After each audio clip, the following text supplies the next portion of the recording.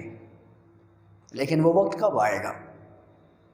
یہی وہ گلہ ہے جو پوئٹ ہیومن بینگز سے کر رہا ہے، انسانوں سے کر رہا ہے۔ یہی وہ بات ہے کہ جس کے ذریعے وہ ہم انسانوں پہ ہی طنز کرتے نظر آتے ہیں۔ ٹرسٹ نمبر 2 کی طرف بڑھتے ہیں۔ They tell us there is a big hole in the sky. We won't believe in something we can't see. I think I just heard Mother Nature cry. They tell us, environmentalists, scientists, ہمیں بتا رہے ہوتے ہیں، ecologist ہم سے کہتے رہتے ہیں there is a big hole in the sky. hole in the sky سے مراد اوزون لیئر میں پڑے ہوئے بنے ہوئے چھید، سوراخ ہیں۔ O3 اوزون لیئر یہ ایک ایسی لیئر ہے، ایک ایسی تہ ہے اس ایٹماسفیئر کے گرد کہ جو سورج کی الٹرا وائلٹ شعاؤں کو زمین تک پہنچنے نہیں دیتی۔ یہی شعائیں اگر ہم تک پہنچنا شروع ہو جائیں تو مہینوں کے اندر تمام تر جو انسان ہیں یا زیرو ہیں وہ مختلف ایسی بیماریوں کا شکار ہو جائیں کہ جن کا علاج بھی مشکل ہو۔ مثال کے طور پر سکین ڈیزیزز تو بہت عام ہو جائیں گے، کیونکہ الٹرا وائلٹ ریز بہت زیادہ فریکوینسی لیے ہوئے ہوتے ہیں، یہ شدید ہوتے ہیں۔ لیکن اوزون لیئر کیا کام کرتا ہے؟ آپ نے مختلف ویڈیوز میں یا پھر مختلف بکس میں ماڈرن فارمنگ کے حوالے سے پڑھا ہوگا۔ سائنس کی ترقی میں ہم ایک چیز یہ بھی دیکھتے ہیں کہ وہ پھل اور سبزیاں جو کہ پہلے ایک خاص موسم میں ہی اگتی تھی، اب ہمیں ہر موسم میں ہی مہیا ہوتی ہیں۔ بہت ساری ایسی فصلیں جو کہ گرمی میں اگتی تھی، جب سورج کی تمازت ہوتی تھی، جب یہی شعاعیں ان پر اپنا اثر کرتی تھیں، وہ انہیں وہ مخصوص حرارت فراہم کرتی تھی کہ جس کی بنیاد پر وہ اگتے تھے اور ان پہ فصلیں اگتی تھیں، یا پھر ان پہ لگے ہوئے پھل اور سبزیاں وہ پکتے تھے۔ آج کل یہی کام ہم پلاسٹک ان پودوں پر چڑھا کر یا پھر شیشے کے ہاؤسز بنا کے اس میں کر سکتے ہیں۔ طریقہ کیا ہوتا ہے کہ جب سورج کی یہی شعاعیں اس پلاسٹک سے یا پھر اس کے علاوہ شیشے کی اس لیئر سے گزرتی ہیں تو یہ کچھ تو ریفلیکٹ کر جاتی ہیں لیکن کچھ ریفریکٹ ہو جاتی ہیں۔ انعکاس اور انعطاف کے اسی عمل کے ذریعے یہ ان پودوں تک پہنچ جاتی ہیں۔ پھر واپس بھی یہی طریقہ کار ہوتا ہے، کیونکہ یہی شعاعیں پھر اوپر بھی اٹھنا شروع ہو جاتی ہیں، پھر وہی طے پلاسٹک کی یا پھر شیشے کی، پھر سے ریفلیکشن اور ریفریکشن کا عمل، شعاؤں کا کچھ حصہ ریفلیکٹ ہو جاتا ہے، منعکس ہو جاتا ہے ان پودوں پر، جس کی وجہ سے پلاسٹک کے اندر یا پھر شیشے کے اس گھر کے اندر، اس ہاؤس کے اندر ٹیمپریچر پودوں کو برابر ملتا رہتا ہے۔ اوزون لیئر میں بھی ہمیں یہی بات سامنے آتی ہے۔ جب اس میں یہ چھید پڑ گئے، obviously انسان کی پیدا کردہ آلودگی کی بنیاد پر ہی پڑے، مختلف ایسے گیسز جو کہ ہم ہوا میں اپنی فیکٹریوں سے، گاڑیوں سے یا پھر دوسری مشینریز کے استعمال سے چھوڑ رہے ہوتے ہیں، اوپر جا کے اوزون لیئر کے ساتھ ریاکشن کرتی ہیں، O3 سے اسے O2 بنا دیتی ہیں، جو کہ فری ایئر میں ہمیں اویلیبل ہو جاتا ہے، لیکن وہ لیئر خراب ہو جاتی ہے، جس کی وجہ سے ان چھیدوں میں سے، ان سوراخوں میں سے، ہولز میں سے جب الٹرا وائلٹ ریز اسی زمین تک پہنچتی ہیں، یہ اسی زمین کے حصار سے باہر نہیں جا پاتی، اور اس کی وجہ سے گلوبل وارمنگ میں بھی اضافہ ہو رہا ہے، اور گلوبل وارمنگ کے علاوہ یہ اسی زمین پر مختلف بیماریوں کا سبب بھی بنتے نظر آتے ہیں۔ لیکن ہم کیا کہتے ہیں؟ We won't believe in something we can't see. ہم ان چیزوں پر یقین ہی نہیں رکھتے جنہیں ہم دیکھ نہیں سکتے۔ اوزون لیئر کس نے دیکھا؟ اس میں سوراخ پڑ گئے ہیں، کس نے دیکھا؟ کوئی بتا ہی نہیں سکتا، کیونکہ اوزون لیئر نظر ہی نہیں آتی۔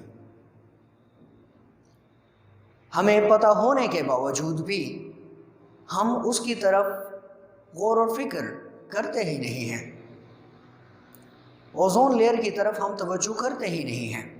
اوزون لیئر واپس ہیل ہونا شروع ہو جائے، اس کے لیے ضروری کیا ہے؟ ہمیں اپنے آسائشات سے ہاتھ دھونا پڑیں گے، اپنی وہ سہولیات جو کہ ہماری روزمرہ کی زندگی کا حصہ بن چکے ہیں انہیں استعمال کرنا سٹاپ کرنا ہوگا، ہمیں روکنا ہوگا۔ But can we live without them؟ یہ ایک سوالیہ نشان بن جاتا ہے،